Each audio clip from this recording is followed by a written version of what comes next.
Então, nego, quando você era pequeno, às vezes eu via assim, você conversando sozinho. Às vezes eu tava aqui lavando a louça, às vezes eu tava fazendo alguma coisa e você tava lá conversando sozinho, né?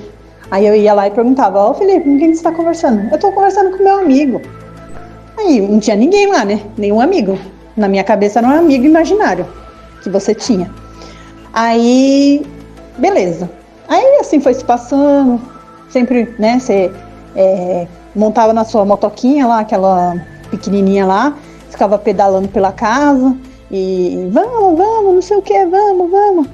E aí eu perguntava quem era que estava com você, você falava que era uma amiga. Aí um dia você chegou em mim e falou assim: ô mãe, o meu amigo tá me convidando para ir na casa dele. Falei, seu amigo? Que amigo? Eu achei que era da escolinha, né? Meu amigo tá me convidando para ir pra escola, pra casa dele. Eu posso ir? Eu falei, mas que amigo? Meu amigo Hélio. Eu, quem é seu amigo Hélio? Aí você apontou assim e falava, é ele, ó, é meu amigo Hélio. Aí eu, não, fala pra ele que você não vai na casa dele, não. E tipo, eu falei, oxi, como assim? Vai que é os anjos querendo levar você embora? Não sei, né? Aí eu, não, fala pra ele que você não vai na casa dele, não. Hoje não. Aí você voltava todo triste, falava, minha mãe não deixou eu ir. Aí, tipo, você ficava conversando. Tipo, parecia que era mesmo uma pessoa que tinha ali do seu lado, que você conversava, parecia ser um amigo mesmo. Mas aí eu não sei se tem alguma coisa a ver, porque você era filho único, não tinha com quem brincar, não tinha com quem conversar em casa, né? E aí você arrumou um amigo imaginário, não sei. Mas é isso, esse era seu amigo. Então você andava pra cima e pra baixo, você tinha esse seu amigo imaginário aí, que era o Hélio. O nome dele era Hélio.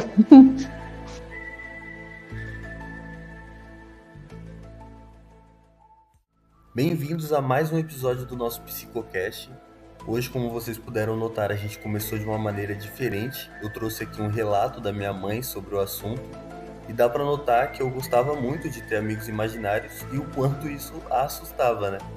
E bom, do pouco que eu me lembro dessa história, eu sabia que eles não existiam de verdade, mas eu gostava muito de ter diversos amigos comigo e eu também gostava muito de poder dar nomes pra cada um deles, já que eu que estava criando, né? E pelo que eu me lembre, isso durou por uns 2 anos, até que eu parasse de brincar e começasse a fazer outras coisas pra me divertir, como balançar na rede da casa da minha avó, brincar de luta de espadas, ou depois que eu fiquei um pouquinho mais velho e comecei a ler, sentar no murinho que ficava entre o quintal dela e a casa e ler Percy Jackson, que era um dos meus livros favoritos. É importante a gente ressaltar, tanto para conhecimento geral quanto para me defender aqui também, que não tem nada de errado ou de sobrenatural nas crianças terem amigos imaginários. Na verdade, como os estudos estão apontando, isso é muito comum e é muito saudável. Segundo o artigo Amigos Imaginários, Contribuição para o Desenvolvimento Infantil, o fenômeno tem sido associado ainda a aspectos muito positivos do desenvolvimento, como criatividade, sociabilidade ou competência social e competência narrativa.